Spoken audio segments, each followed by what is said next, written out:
I smiled politely and thanked every guest who had laughed, because I knew none of them understood the truth. My husband proudly walked through the ballroom, introducing investors to each other while completely ignoring me. He had become obsessed with money, status, and power. Ever since his company started making a little profit, he believed the world belonged to him. At home, he barely spoke to me unless he wanted something. He bought expensive watches, sports cars, and designer suits while telling everyone that his success came from hard work. He often mocked me for staying at home, saying I would never understand real business. What he never knew was that every major company in that room had once tried to buy my technology firm for billions of dollars, and every single offer had been rejected because I wasn't interested in selling. I was building something that would last for generations. That evening, I quietly stood near the back of the ballroom holding his coat while he enjoyed the attention. Suddenly, the master of ceremonies walked onto the stage and announced that the founder of the largest artificial intelligence company in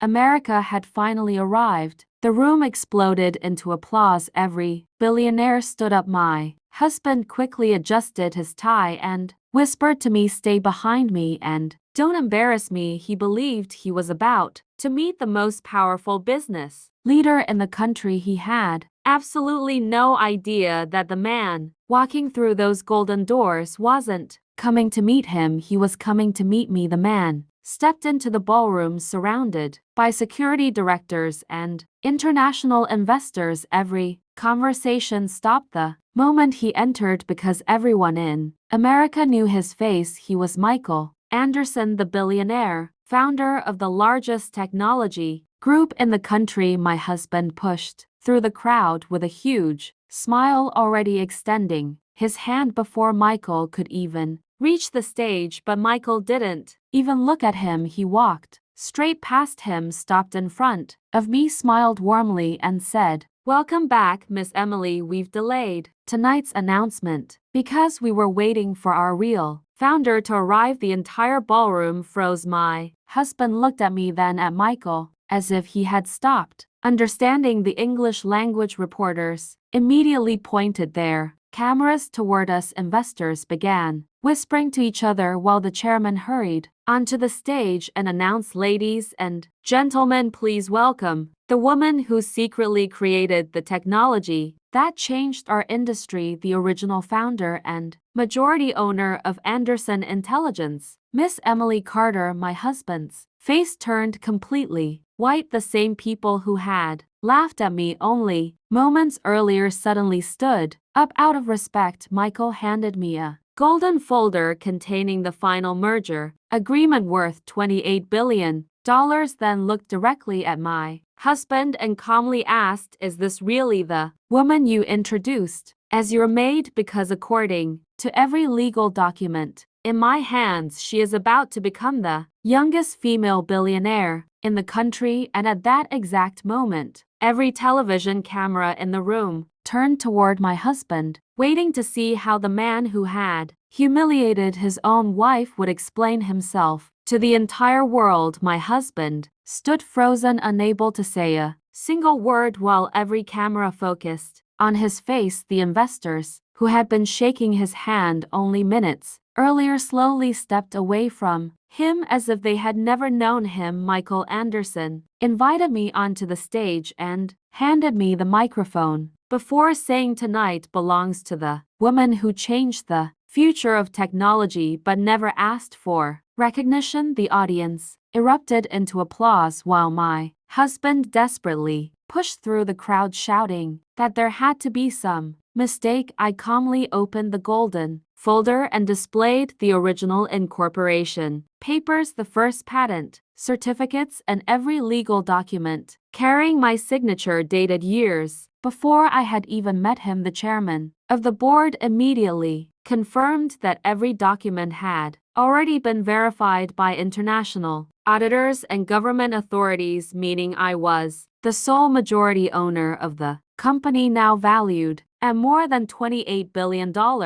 Reporters rushed toward my husband, asking why he had introduced one of the richest women in America, as his maid. He could not answer because the truth was standing right in front of him. One of his closest business partners quietly removed a contract from his briefcase, tore it into pieces, and walked away. Another investor canceled a $200 million deal on the spot, saying he could never trust a man who publicly humiliated his own wife. My husband finally looked at me with tears in his eyes and whispered, "Emily, please tell them this is all a misunderstanding." I smiled calmly and replied, "The only misunderstanding was that you believed power came from money when real power comes from character." The ballroom fell completely silent as Michael Anderson announced, "There is one final surprise before tonight ends." Then he pressed a button, and the giant screen behind the stage lit up, revealing security footage from years earlier, showing me working alone through endless nights building the software that had created the entire company, while my husband had never even known it existed. Every person in the room realized that the woman they had laughed at was the true genius behind one of the greatest business empires in America, and the biggest decision of my life was still waiting, because my husband had just fallen to his knees in front of everyone, begging me for one last chance. My husband remained on his knees with tears running down his face while the entire ballroom watched in complete silence. He reached for my hand and whispered, "Emily, please forgive me. I was blinded by success. I forgot the woman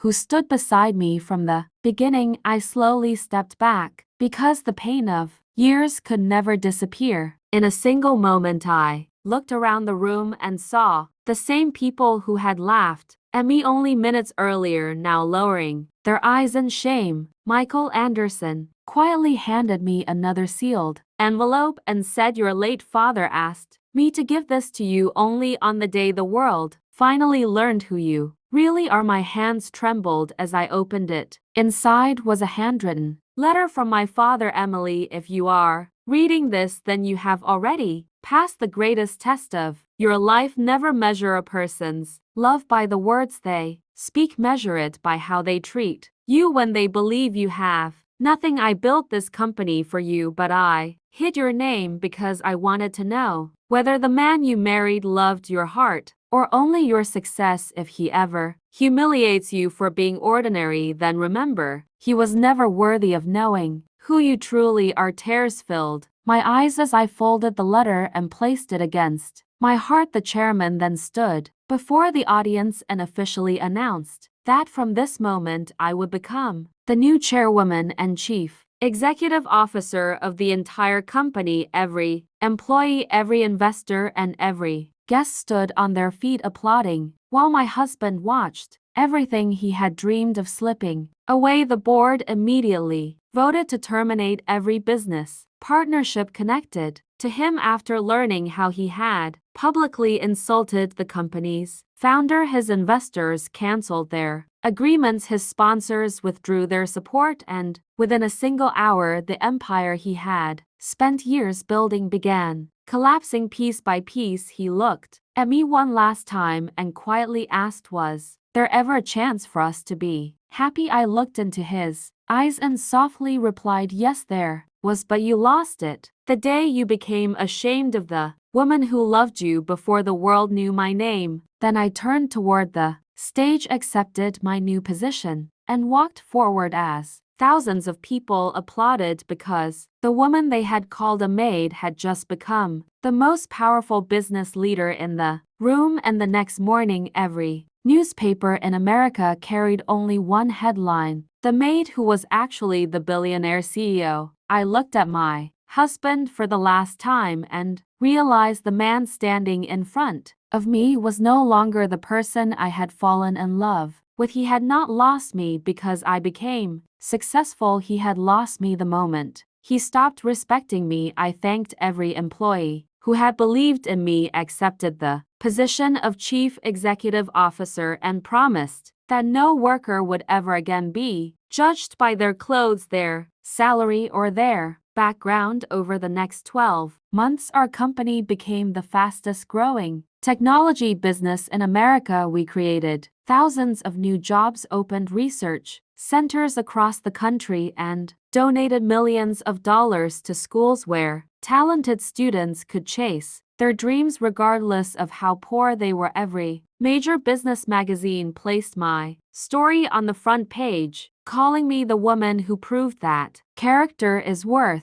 more than money. While my former husband lost every investor, every contract, and eventually his company filed for bankruptcy, one afternoon he quietly visited my headquarters wearing the same simple clothes I had once worn when he called me his maid. He asked for only 5 minutes of my time. I invited him into my office because I no longer carried anger inside my heart. He lowered his head and admitted that losing his business had hurt less than losing the woman who had loved him without conditions. I smiled gently and told him that success never destroys relationships. Pride does. He thanked me for changing his life even though he no longer deserved to be part of mine. As he walked away, I looked through the glass windows of my office at thousands of employees entering the building with hope on their faces, and I finally understood what true wealth really meant. It was never the billions in my bank account or the luxury buildings carrying my company name. It was knowing that no matter how powerful I became, I never treated another human being the way I had once been treated, because respect is the only fortune that never loses its value, and that was the greatest victory of my entire life.